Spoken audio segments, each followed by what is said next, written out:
This is the watch that started it all for me. It's called the Logo, Panerai Logo. I did a film called Daylight, and it was going to be the toughest film ever. And I wanted to wear a watch in the film that no one had ever seen. Then I saw in the corner these boxes stacked up. I go, what is that? He goes, it's one of our watches. You know, they used it in the military. I go, can I look at it? Sure. I open it up, and boom, this comes out, and it was almost like a golden glow. I said, this watch is a star. This watch is a star. I asked him, I said, has anyone ever worn these watches in a film? He goes, no, I don't think so, no. I said, I'm taking it. So I strapped this on my wrist that day, and I didn't take it off to the end of filming. I wore it in the movie, and immediately it started to catch on. And then right after that, Arnold Schwarzenegger started wearing it. I went, Jesus, can I have anything that's my own? I said, no, I'm kidding. And it became very, very, very popular, and people started seeing this extraordinary shape and what it could do. And I said, my God, this watch has been underwater and through hell, and it's just still gorgeous. I mean, really, this thing has been through it. Just watch the movie, you'll see what I mean. It was a tough shoot. I wanted something different for the last Expendables, something incredibly unique, and this certainly is. So I called Richard Mille and I said, hey, what do you think?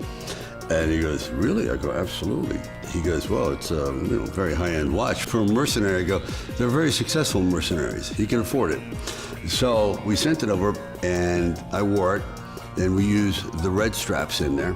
It's so obvious and so extraordinary in the film. People are constantly mentioning this watch. I think it got more attention than I did after the film. It just was a star. This one served me well and has been through hell. All those battle scenes, all those extraordinary stunts, this is what I was wearing.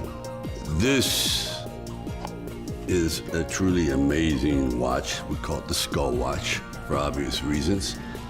It's an unbelievable piece. Every time I wear this watch, people, oh my God, how is it possible you have a tourbillon behind the skull? I said, because Richard Mille's a genius, that's why. I wanted this watch so badly, and they said, well, they're pretty much gone.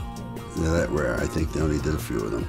So I ended up contacting Richard Mille himself, and he's such a gentleman. He found the last one. I've worn this thing with pride.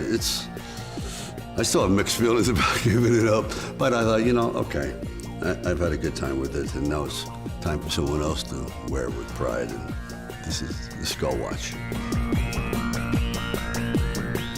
This watch was designed by Richard Mille on the basis of speed. It's named after a world-class sprinter. And I have to say that this watch is probably the only watch that looks like it's moving when it's standing still, the Johann Blake. I mean, it looks fast. It's like an animal.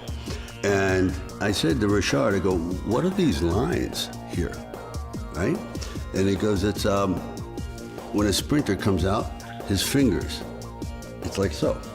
Isn't that incredible? So literally, this watch has a sprinter's movement. This one is a showstopper. I mean, when I bought it, I wore it one time, and I guess it was photographed by the Daily Mail or something like that. 6 months later, I went to Europe, and I was on vacation, and literally I walked into a restaurant, and the maitre d' goes, oh.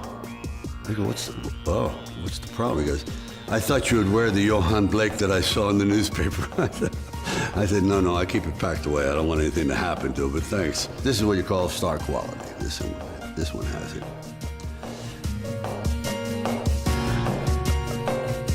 This is a real piece of engineering. This is the RM-025. Richard said he was going to design this based on action movies, Rambo, jungle, for explorers, men of action, soldiers of fortune, things that, in other words, outdoors.